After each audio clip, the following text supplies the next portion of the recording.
दोस्तों, लाइफ में हर बार सफल हो ये जरूरी नहीं। कई बार हमें असफलताओं का भी सामना करना पड़ता है, लेकिन इस बात को हमेशा याद रखिए कि असफलता ही हमारी सफलता तक पहुंचने का हाईवे है।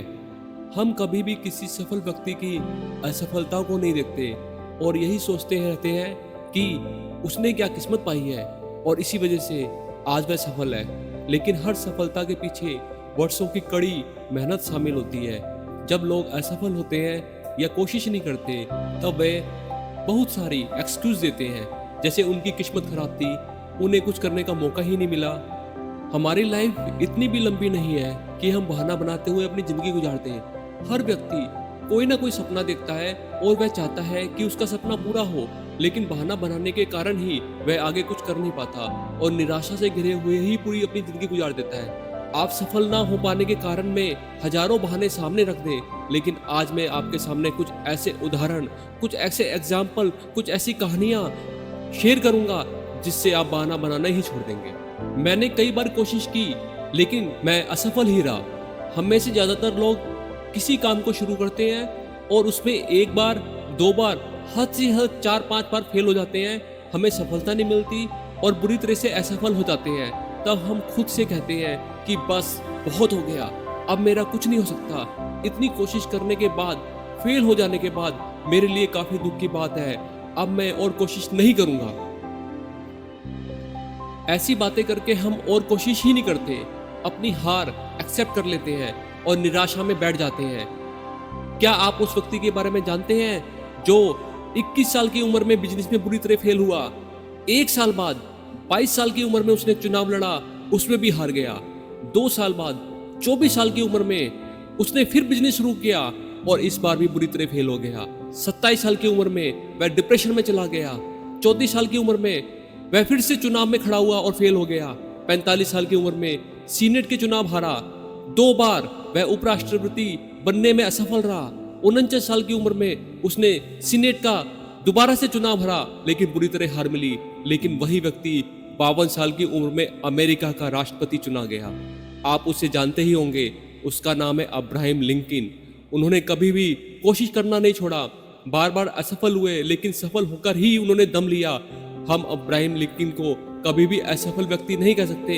हाँ, यदि वे अपनी असफलताओं से घबराकर दोबारा खड़े ही ना होते, तब आप उन्हें एक असफल व्यक्ति में गिन सकते थे। लेकिन उन्होंने अपनी असफलताओं से सीखा, उसे सीढ़ी की तरह इस्तेमाल किया और वे सफल हुए। वे चाहते तो शर्म से सिर झुका सकते थे और फिर से अपनी वकालत शुरू कर सकते थे, लेकिन उन्होंने अपनी हार स्वीकार पसंद नहीं की। बचपन से ही मुझ पर जिम्मेदारियों का बोझ लादा गया। अक्सर लोगों के पास जब भी कुछ असफलता छुपाने का मुखौटा चाहिए होता है, तब वे कभी ना कभी ऐसी बातें भी करते हैं कि बचपन से ही मुझ पर फैमिली प्रेशर था, इसलिए मैं जिम्मेदारी में ही उलझ कर रह गया और कुछ बड़ा नहीं कर पाया। हमारे देश के प्रख्यात गायिका, सिंगर, जिसे आप लता मंगेशकर के नाम से जानते हैं, उन्हें भी अपना पहला गाना घर की जिम्मेदारियों को उठाने के लिए ही गाना पड़ा था। मंदबुद्धि या बेवकूफ समझा जाना। लोगों के द्वारा अक्सर सुनने में आता है कि सब मुझे बेवकूफ कहकर ही चिढ़ाते थे, जिससे मेरा आत्मविश्वास और मनोबल गिर जाता था और इसी वजह से मैं आगे नहीं बढ़ पा रहा था। सब मुझे मंदबुद्धि कह के हंसते थे। क्या आप थॉमस एडिसन को जानते हैं? जब वे 4 साल के थे, तब उन्हें स्कूल से यह कहकर निकाल दिया गया था कि वो दुनिया का सबसे बड़ा मंदबुद्धि है और वह कभी आगे नहीं बढ़ पाएगा। वे मुश्किल से 3 महीने ही अपने स्कूल में पढ़े होंगे। उसके बाद उनकी माँ ने उन्हें पढ़ाया लिखाया और उसी व्यक्ति ने बड़े होकर बिजली के बल्ब का निर्माण किया। कहा जाता है कि बिजली के बल्ब निर्माण करने से पहले 10,000 बार वह असफल हुए थे, तब जाकर उन्होंने बल्ब का आविष्कार किया। उन्होंने ही कहा था कि वे 10,000 बार फेल नहीं हुए, बल्कि वे समझ चुके थे कि इन 10,000 तरीके से बल्ब का निर्माण संभव ही नहीं है। वे अपनी असफलताओं से कभी निराश नहीं हुए और ना ही उन्होंने कभी बहानों का सहारा लिया। एक मंदबुद्धि समझा जाने वाला बच्चा कल बल्ब का आविष्कार कर सकता है, तो आप भी कुछ कर सकते हैं। बचपन में मेरे पिता का देहांत हो गया।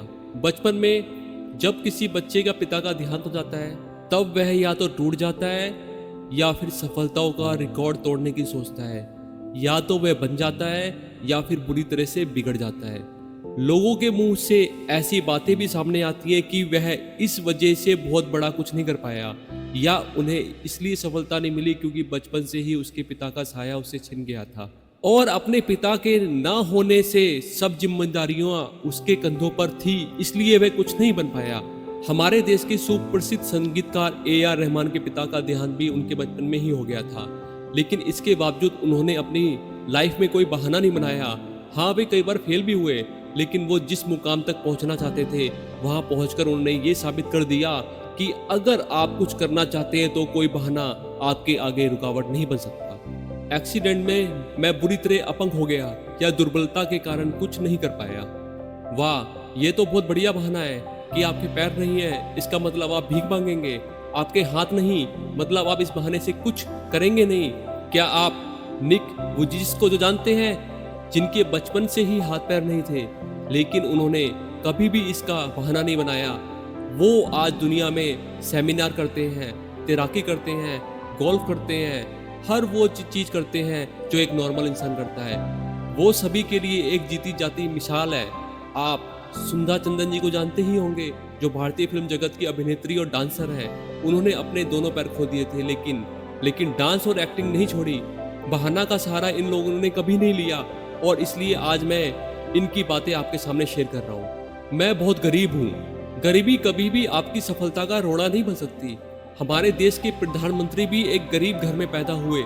गुजरात के रेलवे स्टेशन पर चाय बेचने से लेकर आज वे देश के प्रधानमंत्री हैं।